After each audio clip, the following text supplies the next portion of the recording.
রাত তখন ৩টা। পাশের রুম থেকে শব্দ আসছে, কেমন যেন গুনগুন শব্দ। আমি চুপচাপ শুয়ে আছি, ভাবছি শব্দটা কার। পুকুর পাড়ে বসে আছি, অন্ধকার, কারেন্ট নেই, হালকা বৃষ্টির পর ঠান্ডা আবহাওয়া। বন্ধু মেহেদির গ্রামের বাড়িতে এসেছি। ওর মামা আছেন আমাদের সাথে। তিনি হঠাৎ শুরু করেছেন গল্প। আমি তখন রাজশাহী থাকি।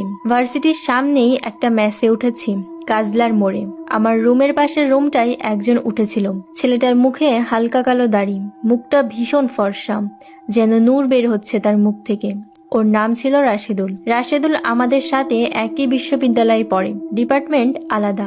ওর সাথে মোটামুটি ভালোই বন্ধুত্ব হলো। মোটামুটি বলছি, কারণ ও কারোর সাথে তেমন মিশতো না। একটা রুমে একাই থাকতো, সারাদিন দরজা বন্ধ করে থাকতো। বিকেল বা সন্ধ্যার দিকে বের হতো, তখন দেখা হতো আমাদের সাথে। আমি পাশের রুমে ছিলাম, আমার এক রুমমেটও ছিল। সেই রুমমেট আবার বেশি থাকতো না রুমে, তাই দেখা যেত আমার সাথেই বেশি দেখা হয় রাশেদের। আমার সাথেই তাই টুকটাক গল্প করতো সে। ওর গলাটা খুব মিষ্টি।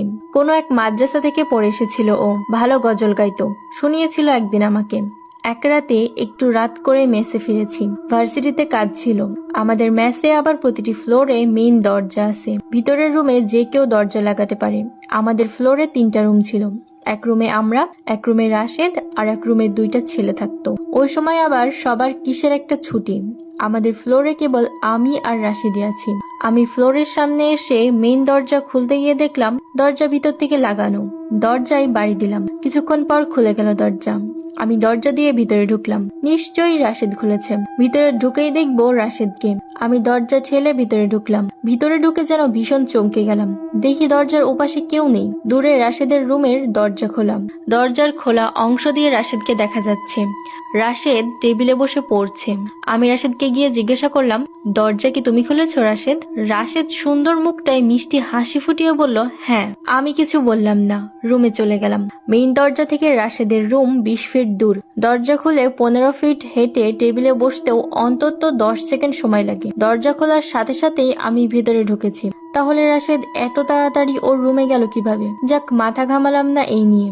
এক রাতে খুব বৃষ্টি, কারেন্ট নেই। আমি রুমে চার্জার জ্বালিয়ে পড়ছি। আমার রুমমেট নেই, অন্য রুমের ছেলে দুটোও নেই। তালাই মারিতে বট পরোটা খেতে গেছে।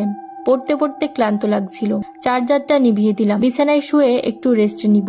তখনই দেখলাম ব্যাপারটা, একদম তাজ্জব হয়ে গেলাম ব্যাপারটা দেখে। আমার রুমের দরজা লাগানো, দরজার নিচের ফাঁকা দিয়ে বাইরে থেকে একটা আলো আসছে। সে কি ভীষণ আলো! আলোতে আমার ঘরই যেন আলোকিত হয়ে যায়।